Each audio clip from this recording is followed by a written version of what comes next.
আজি আমি বনালোঁ কল পচলা বুটৰ সৈতে বনালোঁ। বুটেদি বনালেও খাবলৈ খুবেই সোৱাদ লাগে আৰু কল পচলা যেনেকৈ নহওক খাব লাগে, স্বাস্থ্যৰ কাৰণে খুব ভাল হয়। কল পচলা গৰমৰ কাৰণেও ভাল, প্ৰেছাৰৰ কাৰণেও ভাল আৰু বিষৰ কাৰণেও ভাল। আৰু কাৰোবাৰ যদি থাইৰয়ড আছে তাৰ কাৰণেও খুব ভাল হয় ইয়াৰ পানীটো খালে। মই মাজে মাজে পানী খাওঁ, কিন্তু খুব ৰাতিপুৱাই খাব লাগে খালী পেটত, গতিকে এলাহ লাগে।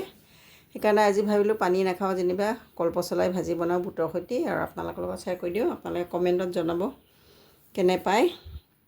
আহকচোন আমি এতিয়া বনাবলৈ আৰম্ভ কৰোঁ। এয়া কল পচলা বনাম আজি। আদা, নহৰু, কেঁচা জলকীয়া, কল পচলা, কলপুলি এইটো চুচ এৰুৱাই কাটি ল'ম। গেছত কেৰাহী দি দিলোঁ, মিঠাতেল দি দিছোঁ, গৰম হৈ গ'ল, দিম তেজপাত, শুকান জলকীয়া দুটা, অকণমানি পাঁচফোৰণ,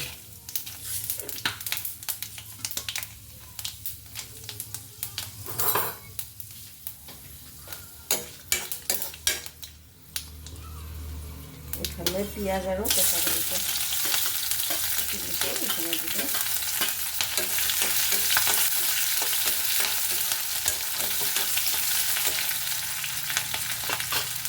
এইখিনি অকণ ভাজি লওঁ।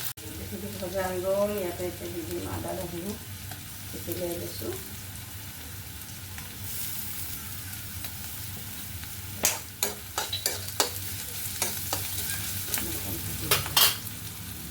লগতে দি দিম হালধি গুড়ি অকণ, এইফালে দি দিম জিৰা গুড়ি অকণ,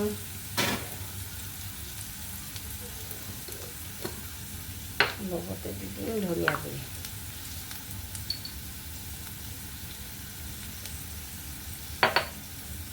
ভাজি দিম।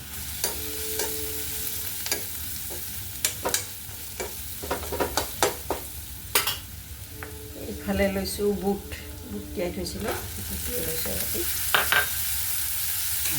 ভাজি ল'ম।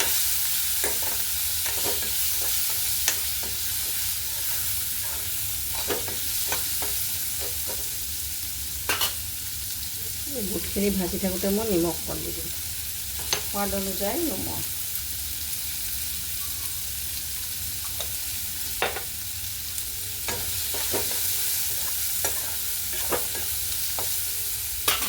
ভাজি লওঁ। বুটকেইটা ভাজি হৈ গ'ল, এতিয়া এয়া কলডিলখিনি মই পানী পৰা উলিয়াই লৈছোঁ। এতিয়া কল পচলা, কলডিল নহয় চৰি, কল পচলা।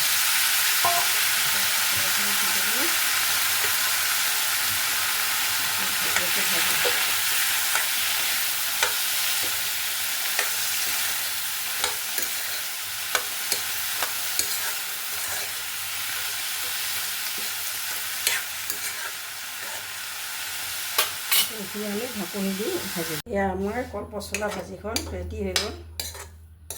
পিছত বহাওঁতে বহুতখিনি হৈছিলে আৰু ভজা যোৱাৰ পিছত তেনেই অকণমান হৈ গ'ল। এতিয়া আমাৰ ভাজিখন হৈ গ'ল, গেছটো অফ কৰি দিওঁ, পাত্ৰ এটাত উলিয়াই। এয়া আমাৰ কল পচলা ভাজি ৰেডি হৈ গ'ল। মই বনালোঁ ফটাফট আৰু আপোনালোকৰ লগত শ্বেয়াৰ কৰি দিলোঁ। আপোনালোকে এনেকৈ বুটে সৈতে বনাই খাব। মোৰ ৰেচিপিবোৰ চাব, লাইক কৰিব, শ্বেয়াৰ কৰিব, ছাবস্ক্ৰাইব কৰিবলৈ নাপাহৰিব, মই যাতে আগবঢ়াত আপোনালোকে সহায় কৰি দিয়ে। আৰু আজিলৈ আহোঁ আন এটা ৰেচিপি লৈ, আকৌ আপোনালোকৰ ওচৰত আগবাঢ়ি আহিম। তেতিয়ালৈকে বাই।